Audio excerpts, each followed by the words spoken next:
Welcome to Critical Junction episode 27. I'm Mark.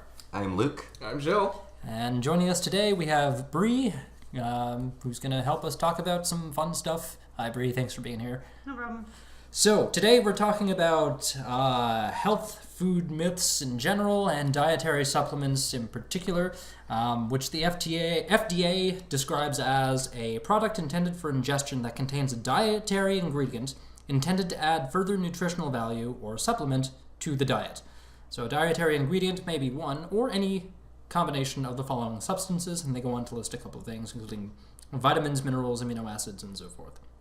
So the entire idea for this episode came out of a Facebook conversation that Bree and I had a couple of weeks ago involving turmeric and its supposed magical abilities to cure cancer. Oh, no, not just cancer. Alzheimer's, various other diet-related sicknesses. And I put that in quotation marks with a high level of sarcasm. Right. I can stand as proof that turmeric does nothing because my brain's pretty mushy, and I've been eating turmeric and lots of isn't turmeric super common in like Indian food diets? Yeah. And I believe it's from as a far as flower I as well. know, Indians are not immune to any of those diseases. So the discussion we had was with somebody who turned out to be a dietitian from the University of Texas. So already slightly biased in that sense. So the article was from Cooking Light, who I actually kind of like for their, recipes, which is what they should be posting about. And they put out this article about why you should have more turmeric in your diet. And it had had a couple small paragraphs about how turmeric might help prevent Alzheimer's. It might help prevent this, and this. All these weasel... there's weasel no words. scientific backing. There's nothing. And then, of course, to make the link to their product, they said, here's how you can get more turmeric in your diet, and they listed a couple recipes that contained it, right? Fine. I don't agree with that type of marketing at all, because it doesn't show any benefit at all to using that product. Sprinkling turmeric on your soup is not going to help you cure cancer. It's not going to help with Alzheimer's. It's not going to help you with shit. Inflammation was the big one. That was it. Oh, fuck. Turmeric and inflammation. The whole inflammation thing. Yeah. See, my problem with the article that they posted was... It might. The weasal words. Yeah. Like might, could... There was no and so scientific forth. backing. And Right, it's not only that, though. It's How is this indistinguishable? How is this at all distinguishable from classic snake oil sales? Well, exactly. It's So not. that's another thing. Like, they didn't go on to say it's just there's not enough research. No. They just misled their readership by using like, it could cure. So really, could it? Could turmeric possibly? So I did a little Googling and came across an article on the Mayo Clinic website, which opens with the very first sentence of this article says, "At this time, there isn't enough evidence to recommend curcumin for preventing or treating cancer, but research is ongoing." Yes. So that's the active ingredient that they have been Right. researching in turmeric, right? Yeah. So, no, there's no evidence to suggest that this So is basically... Whoa! But, Coffee issue. I'm so sorry. so there's been an explosion of coffee as we're gesticulating wildly here. How did that happen? It's like By the way, I'm coffee. sipping I Coffee off gesticulated my and I hands. knocked over my coffee dildo. Coffee is not a good natural cleaning product. Probably shouldn't do that. There goes my nose. So that happened. We are live, people. We are covered in coffee. We are now covered in coffee for Yes, reals. but we all smell so good. I don't know about you. I don't smell so great. do you have any turmeric in your coffee there, Jill? Well, while he mops up the Not disaster. enough, apparently. Yeah. Uh, If only. One of my big issues with this discussion was the article was basically implying that by taking turmeric out of your spice cabinet and sprinkling it on more of your food, then you could it basically increased your health. Right. It wasn't talking about these, what is it, capsaicin? Curcumin. Curcumin, whatever. That stuff. Capsaicin is a monkey, isn't it? No, that's a cappuccino.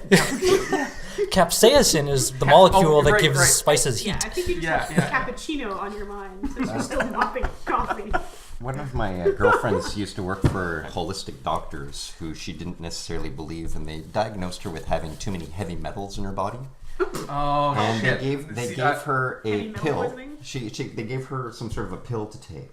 Oh no. And she took it, and we then looked at the ingredients, and it was a capsule of turmeric. Oh, and God. that's all that was in this capsule. Oh, yeah. Oh, my so God. don't worry about that. It's waterproof. That thing's not though. That's fine. Anyway, so On my notepad. Ruined. So it's like it wasn't talking about the supplement itself. It wasn't talking about the concentrated, isolated active ingredient in turmeric. It was just talking about the freaking stuff you find in your closet. I found it misleading, and I basically tagged Cooking Light, and I'm like, dudes, you guys are so much better than this. Right. Like, you guys put out articles on how to meal prep, how to eat better on a budget, Right. right? It literally whenever Good helpful things good for our helpful kitchen. things for people that should be eating healthier, and they do a good job of that. But this pseudoscience bullshit, like they're so much better than that.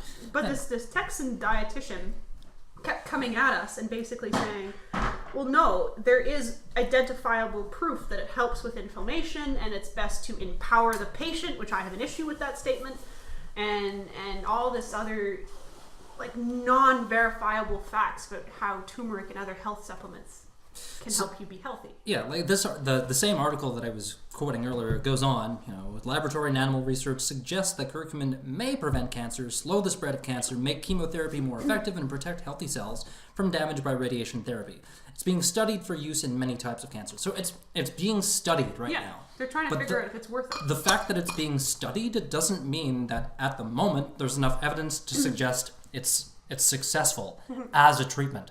But immediately, the health food people are going to just jump all over it and claim it to be a superfood.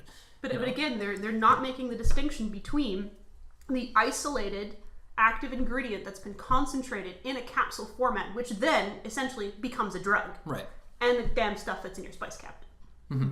They're not making that distinction. Not only that, but one of the things you mentioned there was that they suspect that it might help the effectiveness of chemotherapy, Right. which ironically is what a lot of these type of health alternative enthusiasts are trying to get away from. They'll want to propose the turmeric cure in lieu of Chemotherapy. of traditional method. Like the article closes with research is ongoing and there isn't enough evidence to recommend curcumin at this time. Exactly. As always, talk with your doctor before using any herbal supplement. It's unclear how curcumin may interact with medications. Yeah. So talk to your fucking doctor, because I think a doctor who has spent close to 10 years in medical school studying human biology might know a thing or two more about this kind of thing than some dietitian who's going to community college in Texas. And this is why I suggested doing an episode on this, is because to me, that is dangerous. Yeah.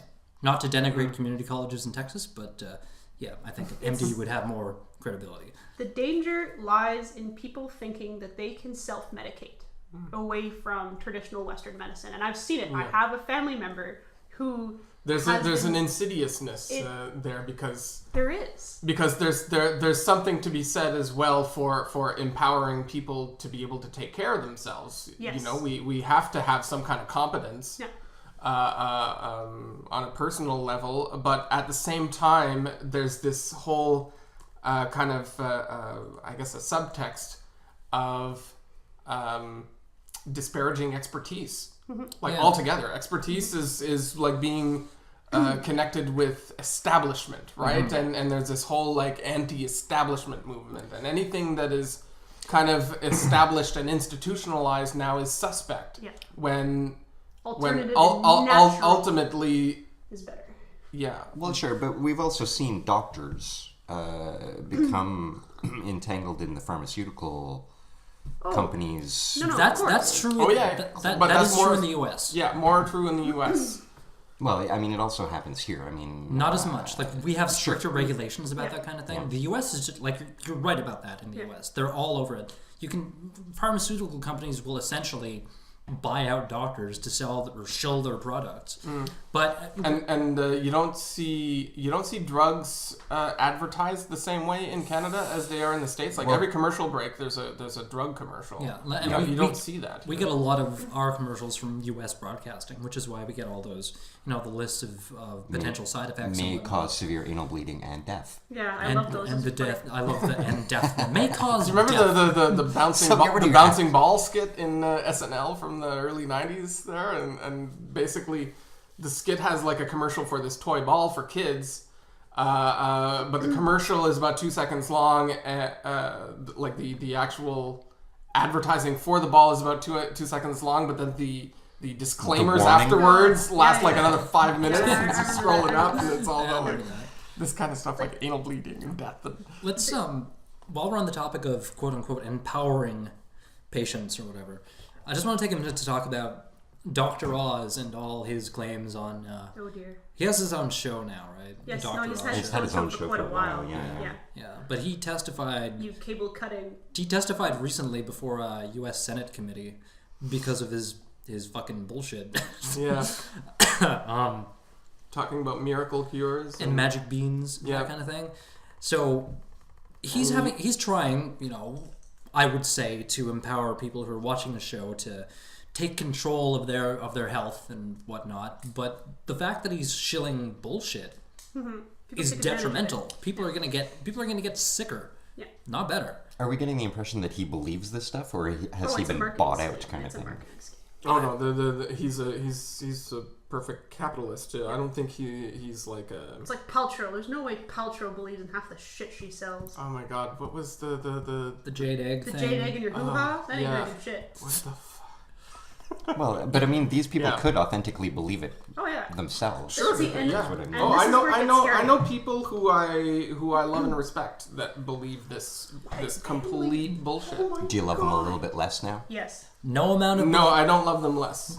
No amount of belief will make anything a fact. No, but see, it gets dangerous. So I was reading this study done.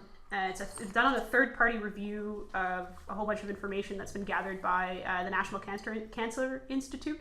In 2008, they did a health survey into national trends, and basically they were asking, how soon did you seek medical attention for your cancer? Why did you wait so long? What was the factors in waiting to go get medical attention?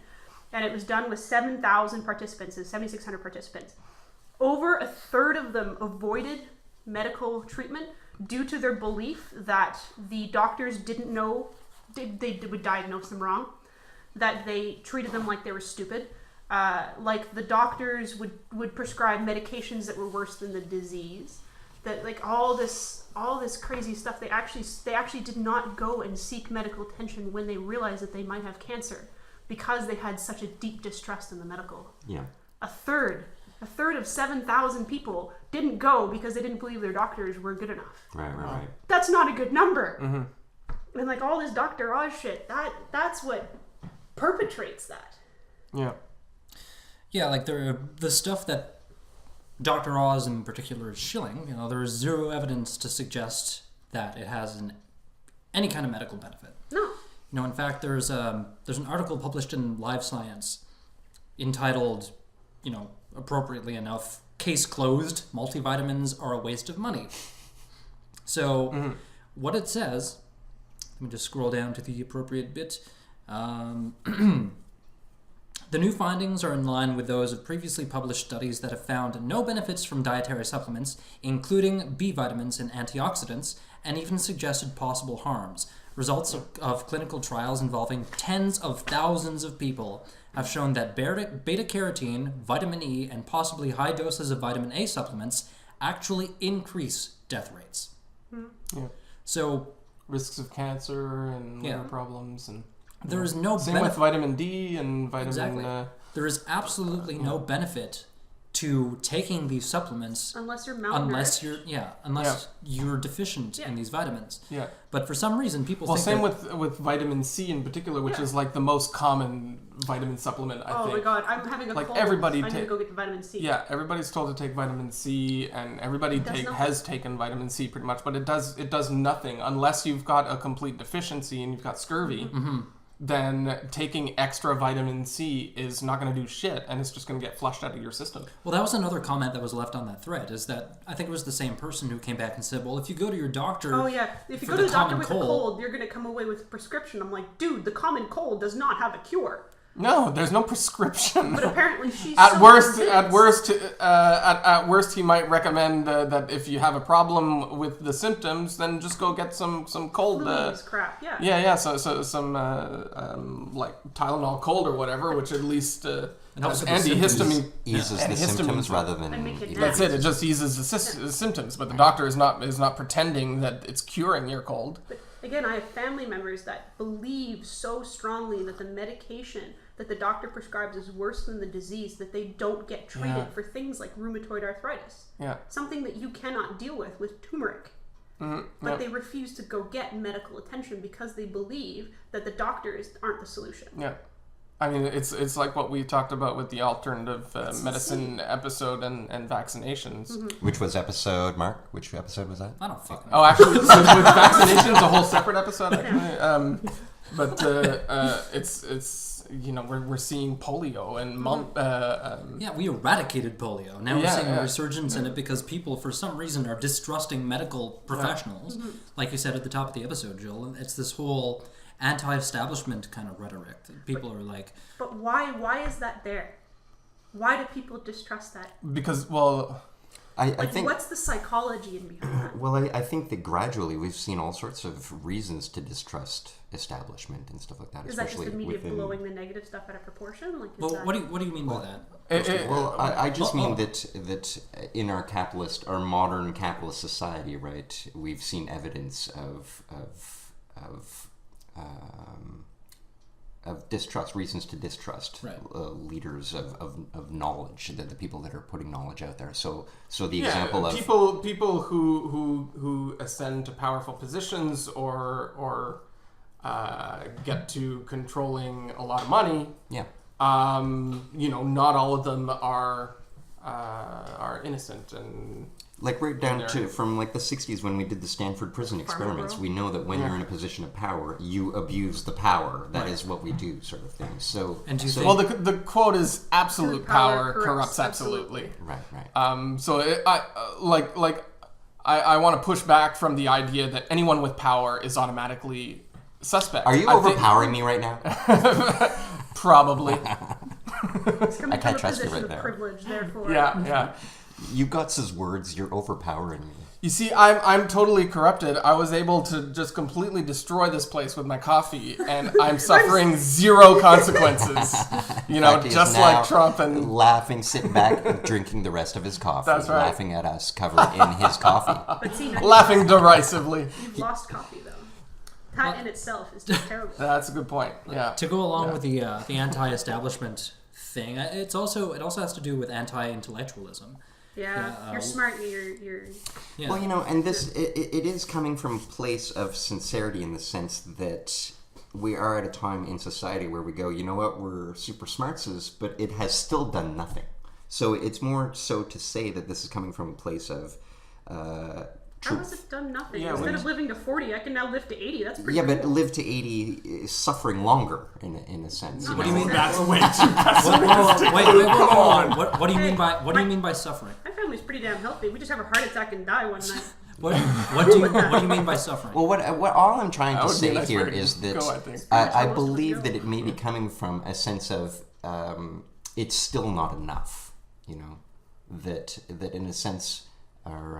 Because I know you are a seeker of truth and science and all that stuff, and I guess the point that I'm always trying to raise is that yes, but it's still not enough. There is also other things that we need to consider. Such as what? Well, things like being kind to other people and not trying to fuck people over and stuff like that. But how are the but two? That's not intellect, that's capitalism. I'm talking about the mistrust. Right? Yeah. That this is where it's coming from. Okay, I think the mistrust just comes from the fact that like our brains are basically imperfect computers. They're corrupted with emotion and stuff like that, and not everybody corrupted is with emotion. See, right there, we have a tendency to disregard emotion completely, which I think it's another tool that we can use to evaluate things as human beings. And you're right, we're not functioning. We're not. AI will take over very quickly and be way smarter than us in a lot of realms that we are now exploring and taking down as fact and stuff like that. Like, my point was only when we're engaging in an absolutely analytical enterprise, then emotions, the emotions that are part of us, they can color the analysis. You know what I mean? So I like so I think the distrust and stuff is just because not everybody is necessarily comfortable with, or most everybody actually is not capable of all the time just being completely analytical. So we have to look for shortcuts, you know. And so you've got this like pharmanoia, where because there are some abusers, then all of pharmaceuticals are right. We take a very fatalistic approach, bad, right? Like it's just an easy. Okay, I don't want to have to like spend all my time researching each and every company or whatever to figure out whether or not they've got ethical business practices. So I hear some sensationalized stories from some people who emotionally appeal to me, and who share my maybe political worldview, and I choose to just accept that and then make a nice easy blanket categorization. Right. You know? Yeah. So now pharmaceuticals are bad because too much information. These guys I trust told me about a pharmaceutical company. Too much information. Yeah, I think it's coming from. Yeah. It's stemming a lot from the overabundance of information, because typically you're supposed to question somebody or something's credibility whenever the information presented in their claim conflicts with your background information about that claim. And just because we're being inundated with enormous amounts of information, the likes of which we haven't seen ever, you know, our background information is so diverse and varied that a lot of people don't know what to believe anymore. So they feel threatened by intellectuals. They feel threatened by authority, who they see as being elitist and above them in some way. I don't want to be talked to like that. You can't tell me what to believe. Doctors make me feel stupid. Yeah, doctors make me feel stupid. Well, that's not their intent, you know? You are not educated on that subject, so you are not an authority on it. So technically, yeah, you don't know it. You are going to be an idiot. Yeah, you are ignorant of this. Yeah. That's that doesn't mean you're stupid. It just means you don't have the facts about it. Mind you, if you've Googled your symptoms, come in and say, I've got cancer, they might laugh at you, and legitimately so. Sure. But the point is, you know, don't claim to be an expert on a topic, you know. Defer to the person who is. And a lot of times that doesn't happen. And speaking of there's also a lot of effort that's put into making it difficult for people to recognize what's an expert and what isn't. You know, like somebody who just takes on a claim of expertise. You know, like for example the climate change deniers. You know, you've got a lot of like meteorologists that are suddenly making claims about climatology. And making and claiming some sort of expertise about that against the people who actually have the expertise in the domain. Right. And people who are watching that from the outside, to them it's just all educated people talking down to them and having a disagreement about a subject that they're both experts in. Right. When that's clearly not the case, right? Yeah, for sure. So there's like an exploitation.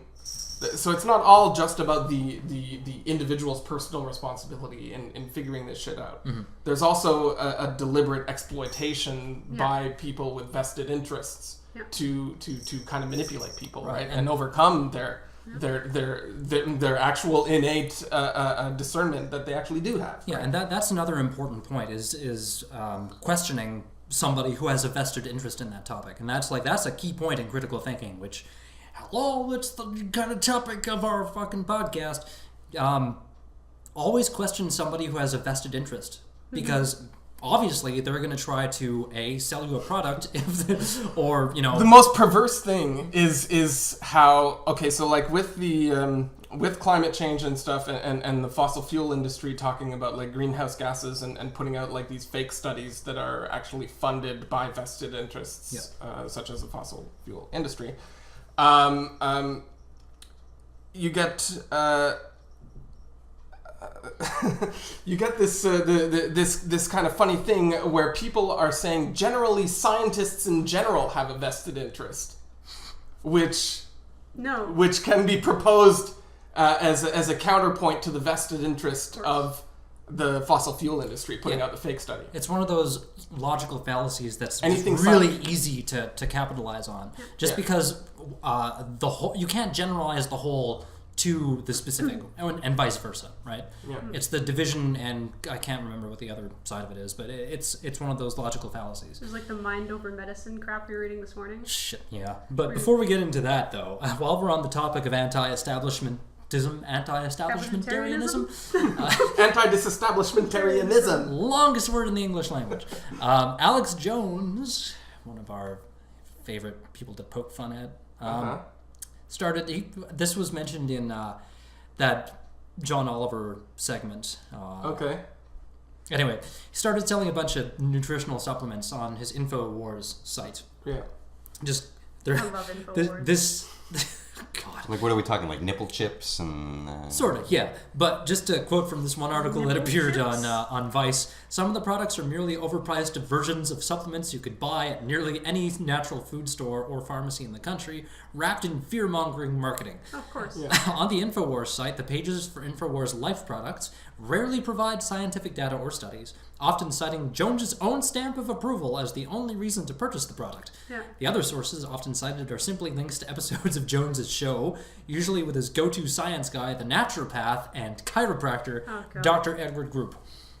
So I don't know if you've seen the that episode of John Oliver's show, but they examined Dr. Group's credentials because he says he's an MIT alumnus. He's gone to all these different schools. So they contacted MIT and they're like, no, he never graduated from here. Oh my god. Like, he took one of those free online classes, which, anyone can go and look at, and now he cites MIT in his LinkedIn profile. As part of his education. Yeah, yeah. Like all those courses you can get on edX and stuff like that. You're not an MIT graduate. No, but even so, let's say he could still be an expert that is wrong. And so there he has the credentials, but let's say... But he wouldn't be likely to be an expert that is wrong about the thing that he's an expert about. Ooh, I don't know about that. Well, his initial credibility would be higher if you were an expert than what he is now. Yeah, that's fair, but again, like some of the books I was reading on like mindful medicine and all this pseudoscience crap, they're MDs. Mm-hmm.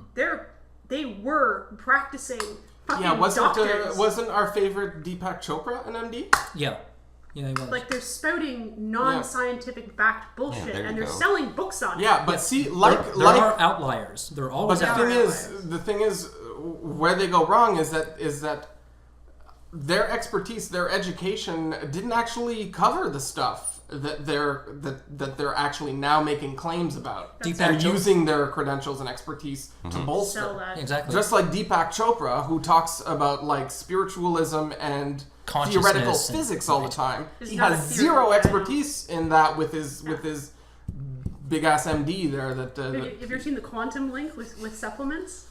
No. What? Some people are claiming that some certain supplements quantumly affect the body. Well, that's like homeopathy, right? That's totally homeopathy. Yeah. So it was in one of the books I was reading. Yeah. Sorry. So to rewind, I was actually going to talk about the perception of expertise, right? So this guy was researching all these alternative medications and stuff, and he walks into a naturopath's office, and he goes, "It was the singular most enjoyable medical experience I've ever had in my life." He says, "I walked in, I got coffee. I was set in a nice waiting room. They were on time. The person devoted 45 entire minutes to me. They talked about my entire life.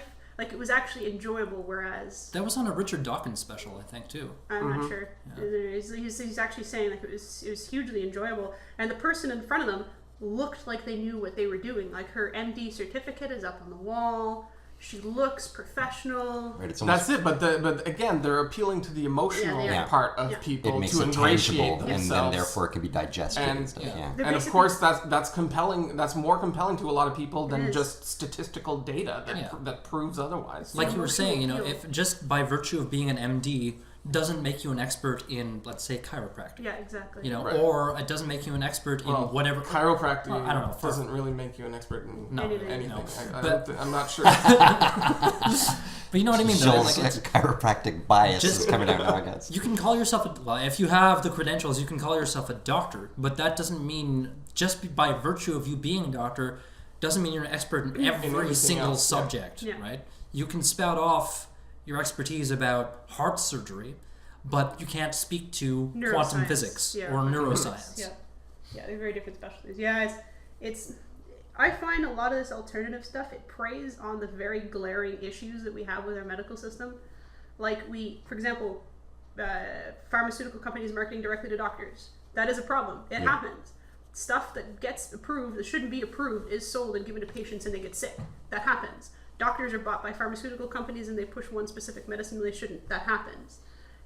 And same thing with the wait times. Like it's hard to find a doctor. You're waiting in overcrowded rooms for a doctor that sees you for 10 minutes and doesn't actually pay attention to you, right? Those are things that are wrong with our medical system. So these people prey on those perceptions and use it to their advantage. It's not cool. It really is not cool, man. Not cool at all. But there's a funny thing about the whole regulation aspect and the safety of this stuff. There's like a catch-22 about it, where when we've got regulatory bodies that regulate things that are called medicine, right? And they have to show themselves to be effective and safe, right? Exactly. The catch-22 there, though, is that these things that are calling themselves remedies, they insinuate themselves as medicines, but because they aren't regulated. Exactly. Yeah, I know. It's like a totally perverse catch-22 there. You can't medically test whether or not herbal supplements are effective because they're not the same dosage. They can differ from brand to brand. Yeah, but it's such an obvious cop-out that I can only imagine that our regulatory bodies not having accounted for that and not actually nipping that in the bud and saying, okay, no, come on, we all know what this is. Yeah, exactly. Money. There has it has to be deliberate. That there's this backdoor. Have you heard about that Soylent product not being permitted into Canada because it now basically didn't? It's been kind of. I know someone at my office who would eating the sperm. He's eating the sperm. Who would drink that stuff. Yeah. Personally, it just freaks me out because it reminds me of the book Soylent Green. Right. Well, I mean that's where that's where the name comes from. I know. Has anyone read that book? Yeah. They say because if you had, you wouldn't be drinking that shit. Soylent Green is people. Yeah. But I mean, the company or the people who started the company must have had like an ironic sense of humor, and they would have they counted on like the meme magic element there, right? I would think so, yeah. But still, they're standing behind their science and basically claiming that the Canadian Food Inspection Agency just isn't up to par with science. So they need to educate themselves. What is it that they claim that's so great about the product? Hang on, let me Google it. Well, that it works. What works about? To do what? To act as a food supplement, I guess, is what the it was like a meal replacement. Is it supposed to be a full rounded meal? Then I believe they are promoting it as a lifestyle change that you can. That's one of those. It's another one of those weasel word terms.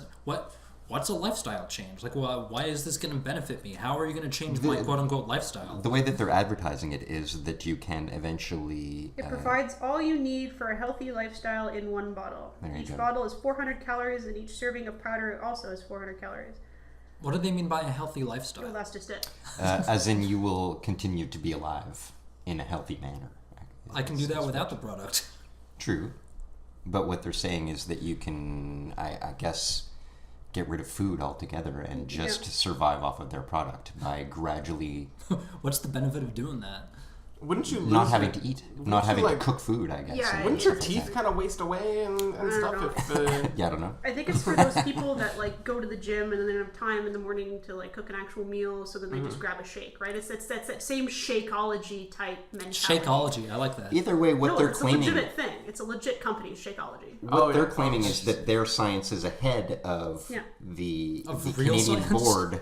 No, the Canadian board that is not up to date. In terms of how they're looking scientifically at food and what the body needs. The 4 food groups. I mean, and from what I understand, there is proof to suggest that Canadian.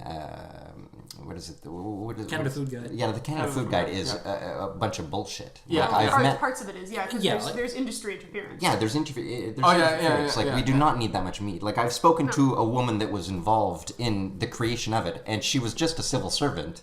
And she was told they could not say that the food pyramid can't work because it undermines the potential profits of certain industries or the meat and the dairy industry. It introduces like a preferential treatment for some industries over others, right? Because you only need a little bit of meat, but you need a lot more veggies. Yeah. Either way, the Canadian Food Guide has lied to people for, I don't know, since I was a child. So I don't know how it's evolved now. I think that we are claiming that we need less meat and less dairy. They haven't updated the thing since like the 60s or 80s or something. It's been a long time. So it was this major headline when they announced that they were going to be reviewing it finally.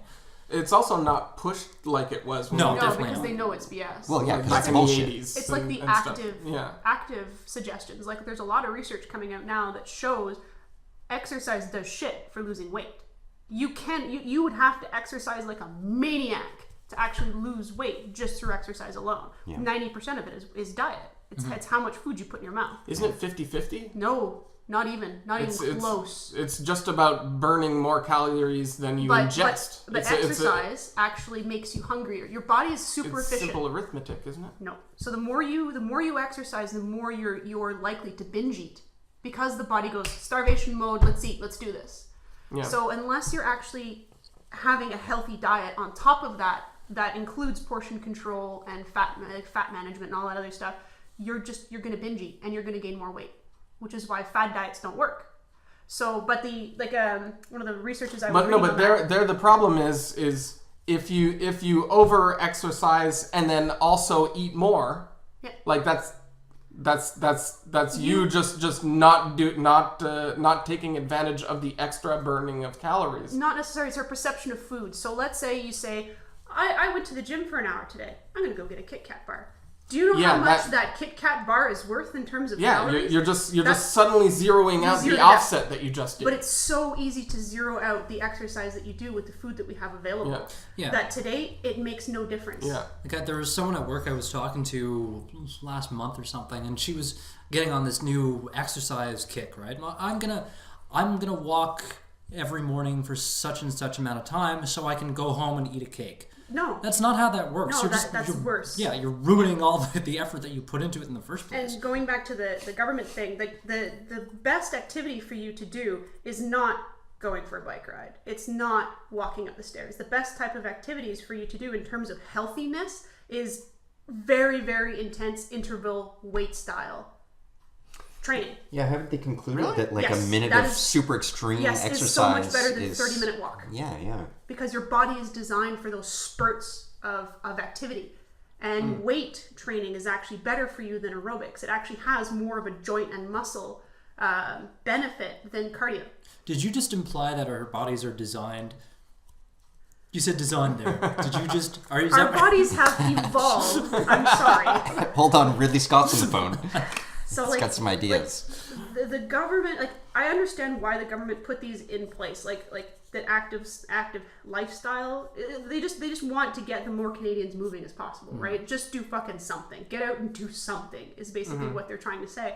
But that perception that exercise will help you lose weight. Yeah, but again, I think there can be some skewing that happens there where people hear this and they think that the cardio exercise is not beneficial in any way, when what might be coming out of this kind of study or whatever is that other particular type of exercise, the weight training, might garner more benefits or yield more dramatic results than the other kind, and requires less investment. Aerobics is healthy. Yeah. And doing anything is healthy. That's it. But what is the number one reason most people work out?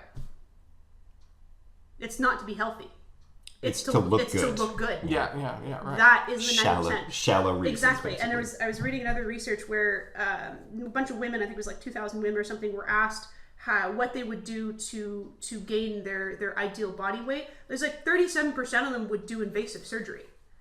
2% of them said they'd exercise. Yeah, like 2%. This whole diet, the lazy way. Yeah, the whole diet and supplement industry is fueled by people's perception of what an attractive physique is supposed to be. Right? They sell sex. It's not actually health. It's sex. Yeah, that's what a lot of these companies and they sell. prey on it. It's an easy target. It's an easy demographic to go after because people are so desiring of having what mass media portrays as the perfect body. It's like men. Do you know how hard it is to get a six-pack pair of abs? You have to be A, genetically inclined towards it, and B, you have to lower your body fat percentage so low in order to reveal those abdominal muscles, and you have to work out like a maniac. But so much of the advertising nowadays shows men with six-pack abs. I've given up on that a long time ago. I've got the half Asian gene. I can just sit back and let things happen. Yeah, until you hit 40. I went one better. I made myself a keg. No, exactly. Yeah. The keg is bigger than a six-pack. Got more room in there. I've managed to hit 40 I'm good. And then he was a guy was also talking to a bunch of these like workout specialists and stuff. And those magazines that sell like the fast fixes or the toning, he goes, you can't tone. You cannot tone. He's like, you can do as many like lunges as you want. It's not going to tone your butt. You cannot specifically target muscles to tone them. It's overall weight loss. So those fast exercise your butt things, they do shit. Isn't it also... There's a lot of little terminology like that, like tone and stuff that's nothing. also really like it's a big part of this and it's in there. Things like detox. Oh my god, detox is bullshit. That just doesn't exist. That's not a thing. People talk that's about what like your liver is for. Like getting rid of the toxins in your body. That's colon cleansing. Have you seen colon cleansing? Well, oh shit! You mean shitting? I've seen shitting. Yes, I know. So the human liver is especially, that's what it's for. Is to get rid of toxins in your body. Yeah. So there's no other way of doing it. You can't flush them out using air quotes. Yeah, except toxins has adopted different connotations. It's not just harmful chemicals. Right.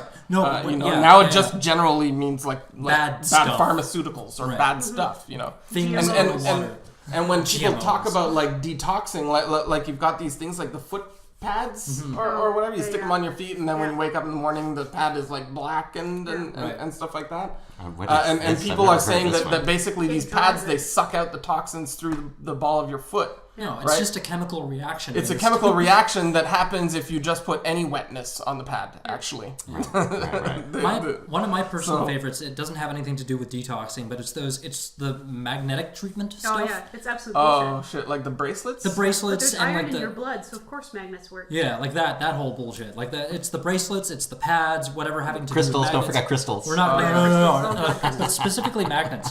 People think because there's iron in your blood, these magnet things will help with things like joint pain or whatever, but it's bound to hemoglobin. Yeah, exactly. The iron in your bloodstream is bound to the blood in your bloodstream, and it has zero effect. Like if you oxidize the iron in your blood, it still won't do anything. It's like if you put a magnet up against rust, it won't attract it because it's been oxidized. I find we have a tendency to also completely disregard and say it has no effect. But it has no effect. It has no demonstrable effect. Let's go back to the turmeric thing. It's like we can go, no, it does nothing, but really, I guess we don't know. We need to find out. No, it has no demonstrable effect. So therefore, so far, it doesn't. That we've concluded with scientific research. Exactly. Right. So it does nothing at the moment. When we say it's like that whole cat in the box thing. We don't know if it's alive or dead. We don't know yet. If you're going back to the Schrödinger experiment, that was a thought experiment he came up with in order to demonstrate the extreme absurdity of the uncertainty principle. He didn't mean it as a literal. You don't know if the cats are alive. No, I understand. But what I'm saying is, in terms of turmeric, until the results are out, we don't know. And right now, we're saying it does nothing. sort of thing. Like we have a tendency to speak in yeses and nos that are very clear. That's because the majority of people will understand things in terms of yes or no. Right. Like the catchphrase of... Yeah, because if you tell them at the moment there is no demonstrable evidence to suggest that turmeric does anything, yeah. as like critical thinkers and logicians and doctors say, people are like, what does that mean? It means no, right? And immediately... it means no so far. Yeah, it means no so it's far. Not but just media so far. I know what you're trying to say here. Yeah, I get it too, but like if it's hold on a second, just a second. Okay. Going back to my example of what I just said, the media is going to glom on to that we don't know yet, and they're going to say may, and they're going to say it could, and that's what they're going to release as an article, and people are going to be like, it doesn't. Yeah. Right. But not just that. So there's. I'm just being careful not to say no. Is what I'm saying. No, but there's the idea of falsifiability, where if you make specific claims, those can be disproved. It's not like the only two options are either we don't know or yes, that's 100% true. Mm-hmm. It's we don't know, that's 100% true, that's 100% false. Right. There's a spectrum of truth. Right, and you can't like that whole thing that you can't prove a negative. That's also not a thing. You can prove a negative. You can say, okay, give me a Kit Kat bar. You're now -1 Kit Kat bar. Well, no, you can say like there is no coffee cup on this table. You know that's a negative that you can prove. Right? Yeah, that's a negative you can prove. Right, but if on the other side of that though. It becomes a bit of a gray area when you say, prove to me there is no God, right? That's the kind of negative you cannot prove. But you can, in terms of demonstrability, you can say there is no coffee cup on this table, and you can prove it by virtue of there not being a coffee cup on the table. Mm-hmm. I don't know. Like that is a claim you can demonstrate to be verifiably and objectively false. So there is a difference between those two claims. If you're going to make a positive claim about something, it's up to the person making the claim to provide the evidence. Mm-hmm. Yeah. But it's not equally likely that it's false than that it's true. Right. For all claims. Like the opposite. Some claims are more likely than others, and you know, until you've proven them, it's not like they're all equally likely to be true. Right. Along the same lines, just because something is true doesn't necessarily mean that its opposite is equally true. Mm-hmm. Right? Yeah. So it's just, I would rather people learn how to think about this kind of thing than what to think about them. You know, being able to critically analyze any kind of claim, especially when it comes to things like health or medicine or whatever, is extremely important because it just is. It's an important facility for people to have, which is why I think universities and schools and things and colleges and maybe even high schools should spend a little bit more time teaching philosophy classes and critical analysis and that kind of thing, and logic. Not just philosophy classes. I think like people shit on psych as like a fake science and stuff. But it's certainly not a psychology. hard science. The one of the most interesting things about psychology is all of the heuristics and stuff that actually sort of skew our understandings of things, and our biases. Our biases, and you can learn about the flaws in your own thinking so that you can account for them and maybe check your foolish certitude. You know, and not enough people check their foolish certitude. Everybody wants to be like righteously certain about things, right? And that's what's valued. Right. Whoever barks that's in the more righteously certain manner is suddenly elevated as the most credible. Yeah, and that's just pure stupidity. If I can spout a deepity here for a second, like someone's passionate about a topic doesn't make them more right about that topic. No. I don't know if that counts as but a lot of people perceive it that But way. in a sense, that passion can give them the energy to then pursue it, and it gives them more perceived credibility because they're involved in the topic that they're speaking on, and they sound more credible. But just because you sound more credible about a topic doesn't mean you know more. And going back to like the thing about like experts and stuff, one of the things about actual experts is that they won't oversell what they know, right? So if there's uncertainty, they actually account for that uncertainty in their language, and that kind of specificity that even pinpoints the amount of probability and uncertainty, that's glommed onto as doubt. Yeah, and during like formal debates, the opposing side will often cling to that and be like, "Aha! You don't know, so how can you be sure about anything?" Yeah, being sure. There's a huge spectrum between being sure. Yeah, you can immediately cast doubt on someone's claim if you focus on the part they don't know about. Yeah, right. But it's like correlation and causation. A lot of people don't understand or don't distinguish between those two. Like, do you remember those Skechers Balance bullshit shoes? They're a couple of years ago. There's a foam pad about this big at the bottom of the shoe. With the curve, yeah. And it was thought that would help to strengthen someone's core as they walked. Yeah. Right. And the proof that they used to show that these shoes help was they measured the amount of physical activity and weight loss done between somebody that wore these shoes and somebody that wore regular sneakers. But what they didn't take into account was the people saying, well, now I've got this awesome shoe, now when I walk it's going to mean more. So they'll walk more because they perceived that the product that they're using will give them more benefit. Well, that's just like on its face a flawed, non-controlled study. Exactly. You would want to isolate the variables and have the person with normal shoes and the person with the funny shoes doing exactly the same thing for the exact same amount of time. Well, I would also think that in a sense truths come out over time as well. In the sense that the study broadens and we see more evidence of other things occurring and stuff like that. So as time continues. I think yes and no. I mean, it can, but in certain cases, like in other cases, some truths are just true regardless of whether or not you know it to be true, right? For example, if I were to say, let's just for example take this coffee cup, which I said wasn't on the table earlier, but now it is, right? Here it is. What do I believe? I'm confused now. But let's just entertain this thought experiment for a second. Let's say this coffee cup is on the table. And everything, all of the rest of existence, well, not existence, but let's say every human being on the planet suddenly vanishes. Will that coffee cup still be there? Will the truth of its position on the table still be true? Regardless. That's like extending if a tree falls in the forest. A little bit. Yeah, and I guess I think of that Alfred Whitehead guy who looked down at his hands and went, I know these are my hands. I see that they are my hands. These are my hands. That is a truth. Or the university chair thing. Yeah, but then Wittgenstein was like, no, that's wrong. Yeah, no, that's not the case. And then he writes on certainty, and I gotta say, one of my favorite books ever, kind of thing. And I it's an extreme position to be able to say that I can't necessarily say that something is true ever. But some things are like, if in this example, the only variables that have been removed are people. And everything else remains in its exact same position as it was. It is the tree that falls in the forest. So I'm not sure I understand the point of that. Obviously, the cup still exists. That's my point. Like existence doesn't depend on our perception of existence. No, that's my point. Existence does not depend on our perception of it, right? So there are certain truths that are persistent. I'm not sure if that's the case. I don't. How can you? The only way you could not be sure if that's the case is if you thought that maybe your own personal individual mind was the extent of the universe.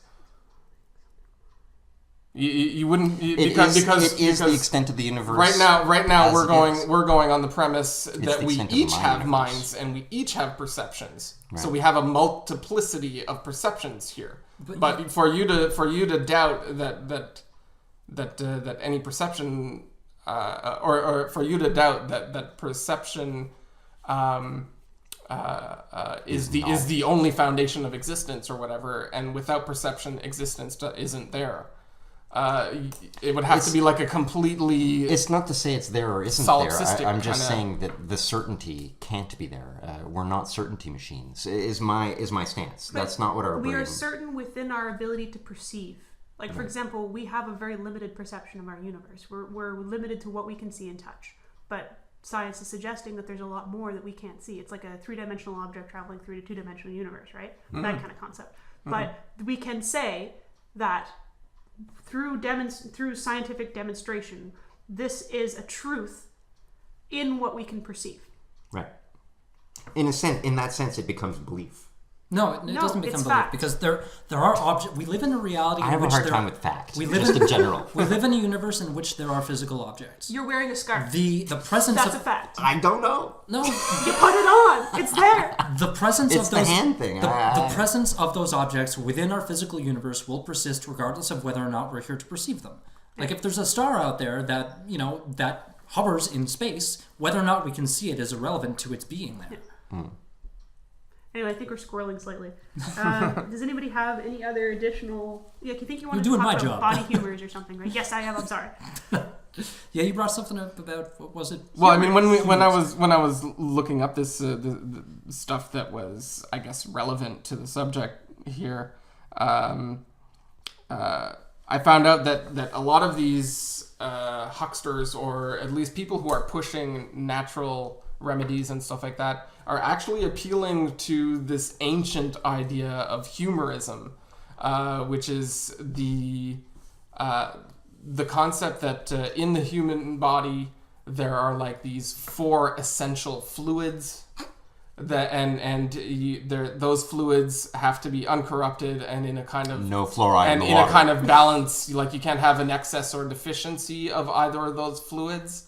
And is this a Greek thing? Did this come out of Greece? Yeah. Greek philosophers and stuff like that. And I just this humorism actually was still believed in the medieval times too. And now there are people who are still appealing to humorism in this kind of natural stuff way. And I think it's the same kind of people who would be appealing to things like chakras and that other kind of like that. It's a similar. So energy or whatever. Yeah, see, energy. That's a big one that just gets me going. Like energy, right? What kind of energy are you talking about? Is something we can measure? No, you can never measure it. That's always the funny thing. No, because that destroys the magic of it. Yeah. How many joules? By no means should you catalog by no means should you catalog results that can be analyzed statistically like for efficacy. Because doing so breaks the spell. How many joules does the human soul put out? Like if we had a soul, which is considered to be energy, we'd be able to measure it somehow, wouldn't we? Like, but it's way better to rely on anecdotes and confirmation bias. Touting the successes and forgetting about the failures, because it feels way better and you feel way more successful if you only acknowledge your successes. So why would you want to do the other thing where you feel like shit for being wrong all the time? Can't have that. It's damaging to the ego, right? I gotta have my ego intact. Anyway, this is indulgently derisive right now. It's indulgently derisive. I found what I was looking for. Hawking has the idea of model-dependent realism. You're talking about things being realistic, right? And it goes to the answer of like how do we answer how the universe started? How do we answer if the world was created a finite time ago, what happened before that?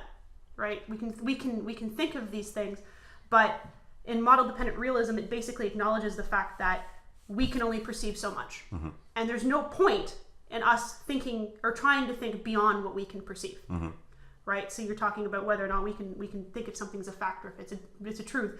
Yes, we can think all those crazy metaphysical ideas of whether or not his coffee dildo exists, but in order to make a model that studies our universe, there's no point in thinking that way. If we can demonstrably show that it's there, for us, we can build models on that, and that is the reality that we should be paying attention to, rather than trying to think of what happened before our universe was created. Because right now we simply cannot perceive what that was. You're right. Yeah, that's just pragmatism. It's dealing with models that we can work with. Right? The idea of what happened before the universe is a stupid question, because we live in a temporal reality. Yeah. Before is a temporal term. Yeah. So if time began with the universe, there is no before to think about or talk about. Yeah, exactly. Sorry, until there's evidence, and then we can look into that. The name of that was bugging me so bad. Well, if our physical reality consists of 3 dimensions of space and 1 dimension of time, as far as we know, right? So if time began with the universe, there is no before the universe to think about. Time began at the beginning of time, so there is no before time. Right. It's what we can perceive at this point in time. Anyway, we're going off on a tangent. Anybody else? Anything else? Any final thoughts on the issue of people? Check your getting facts. Well, I think Mark, you touched on something, and you were saying something about the oversaturation of knowledge and what happens. I said oversaturation of information. Yeah. Information, knowledge. Information does not necessarily equate to knowledge. Well, sure, but what I'm getting at is my question always rests in how do we recognize the difference? What becomes the difference between what? The real and the not real, or what we can deem a part of a real model and what we can deem. It's demonstrability of evidence. Right. Is it science based? Is it method? Can you prove the efficacy of whatever you're about to put in your mouth or put in your body?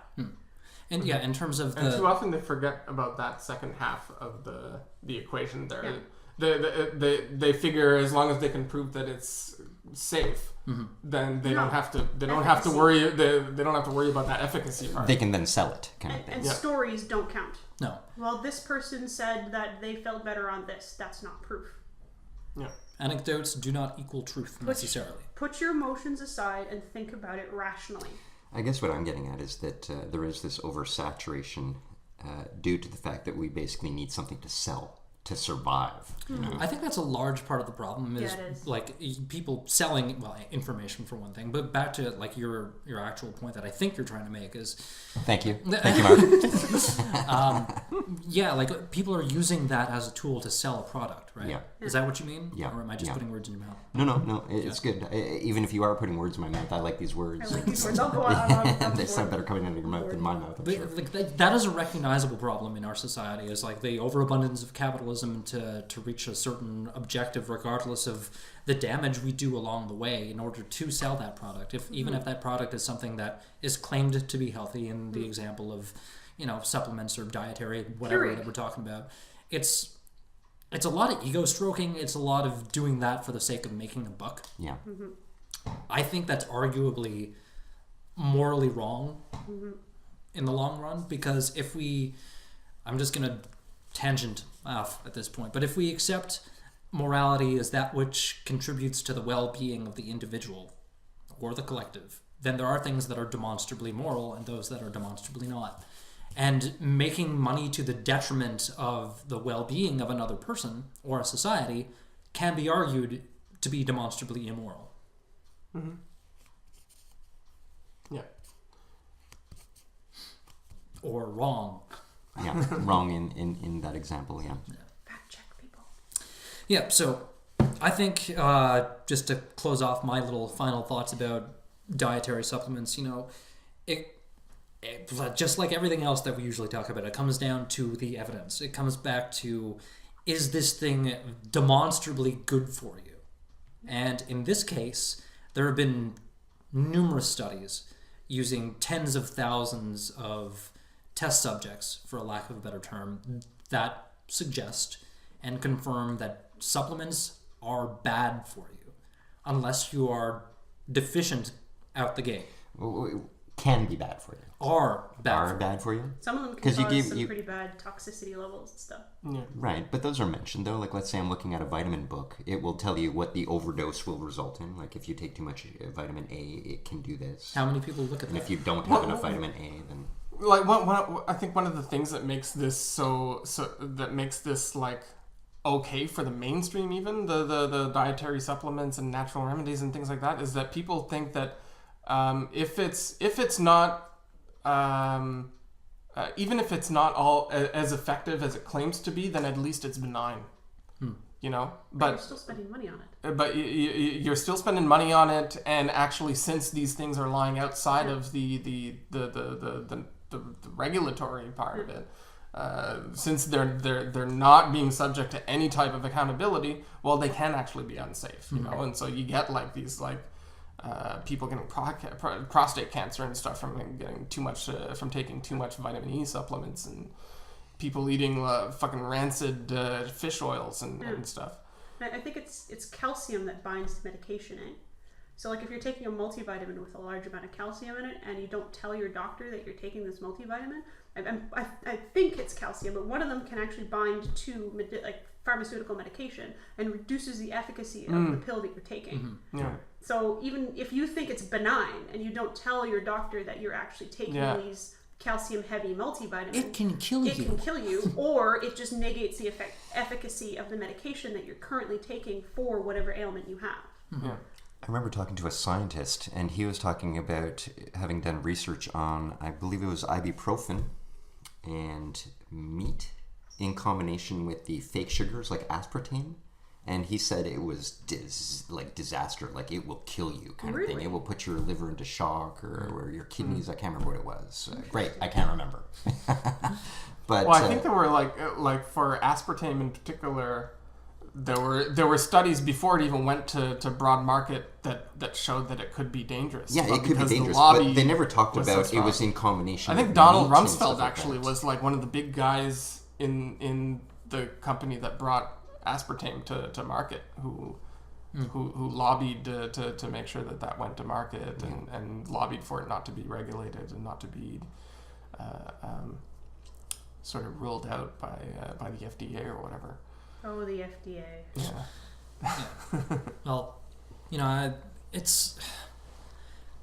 I guess my closing thing would be to, question the sources in terms of credibility.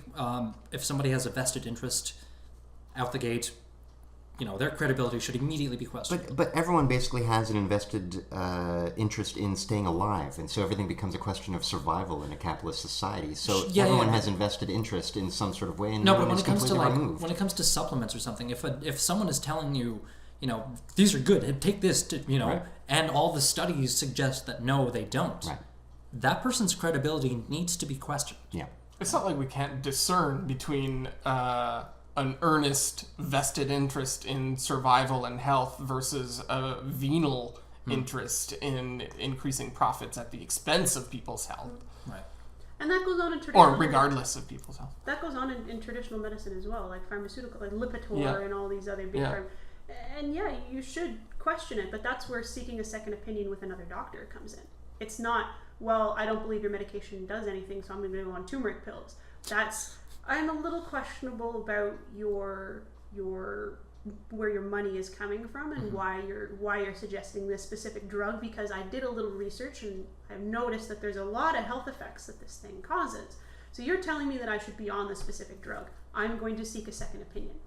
And if the other doctor also said that you should be on that drug, you should probably be on that drug. But it's not researching on your own. Yeah, and the claim to something being quote-unquote natural doesn't mean it's better. No. If something has the word natural in it, that does not necessarily mean that it's a better. Yeah, I've never understood this word natural. What is not natural? Cyanide how is natural. How would it exist if it's not natural? Cyanide is natural. Cyanide will kill you. Yeah, right. It's in apples. Right. Yeah, not all artificially produced chemicals are bad, and not all natural chemicals are good. Vitamin A can kill you. Yeah. Literally, legitimately kill you. Yeah. Dihydrogen monoxide can kill you. Yes, oh, it does. God. Yeah. Carrageenan gonna fuck you up. So yeah. I love those floating around. Every once in a while, somebody posts that on my Facebook. I'm like,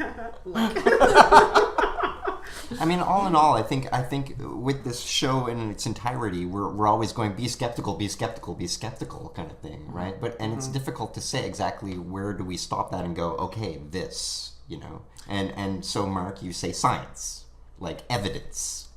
You want the evidence, and so repeated evidence would suggest. This is truth. Because that's as close as we can get to absolute truth is demonstrability. Right. So that's why science is such a good way of testing for truth, is because they have to have these studies with placebos that are double blind. They take a long time to do, but at the end of them we can be fairly certain that this drug, not 100% dead set, yes, every time this will be effective, but through multiple studies, we can get closer and closer to saying that yes, this drug treats cancer. Yeah. Unfortunately, it has these side effects, and we're trying to decrease them. But we have shown through this proof that is free, hopefully free of tampering, that it cures cancer. Yeah. To sum up, I want to close with a quote from David Hume: "A wise man proportions his belief to the evidence." Did you know? Oh, David Hume. Did you know that he ended his life basically going inconclusive? Everything that I have ever looked at, inconclusive. Like that is where he ended. Good for him. I'm not saying I trust everything he said, but that's a good quote. Yeah. But that's different. Most science has, this needs to be studied more. Like, you can read the end of some qualitative studies, and they say, further research it needs to be done on this specific aspect of my study because I found these outliers, and that's part of science. One important thing to remember is a lot of people conflate studies with the reporting on studies. Yeah, that is true. Right? So an article about a study is not equivalent to the study itself. You're so right. That's when the an expert up article there makes bullshitting. some claim about like the conclusions of a study,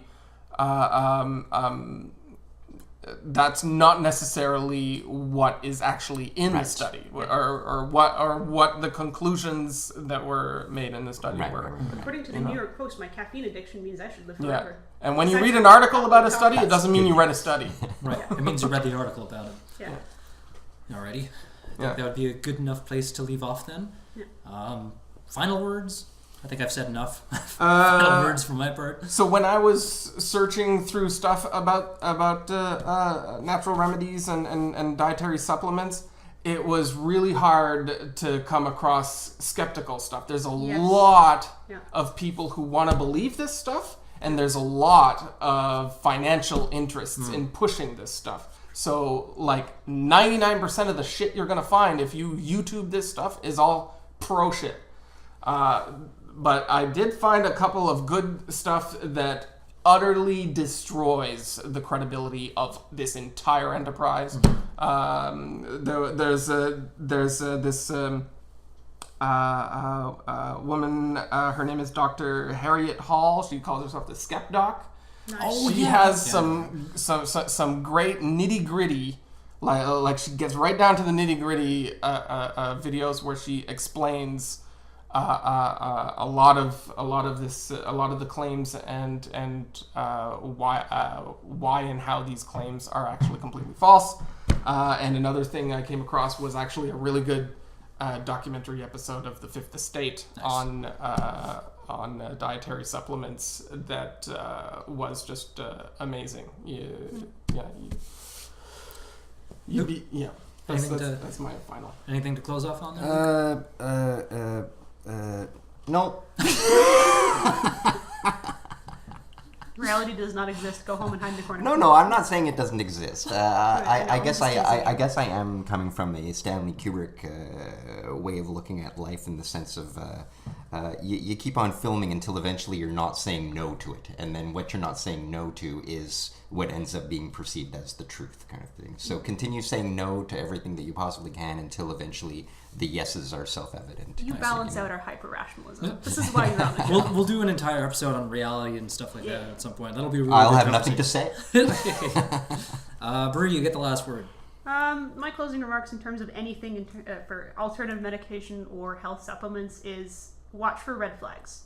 If it shows some sort of ancient wisdom, or doctors don't want you to know, or it claims as a cure-all, or the word may shows up a lot, don't trust it. Be skeptical of it. Some things might work, some things might not, but always kind of look at it and say, I don't think that's quite right. Just do your research. Trust your doctor, please. If you don't trust him, find one you can, but preferably within traditional medicine. I would say careful trusting. Also, careful trusting your doctor as well. I've known a lot of friends that have become addicted to drugs. I guess inform your doctor as much as you possibly can. Let them know everything. Don't lie. Don't lie to your doctor. That is the single stupidest thing you can possibly do. So at least then there's a chance, Yeah. Don't lie. And and if you don't trust what your doctor's saying, you should probably find another doctor. Because, doctors are humans. Some of them are bought off. Some of them are fallible. Well, they're all fallible. So just be careful. There you go. Be skeptical. Trust your doctor. Be careful out there. Water does not cure anything. No. This has been critical. Avoid water. Avoid water. Water kills you. Water rusts your lungs. God damn it. All right. We're good. This has been Critical Junction, episode 27. I'm Mark. I am still Luke. Jill. Bree. As always, thanks for listening, and we'll catch you again next time.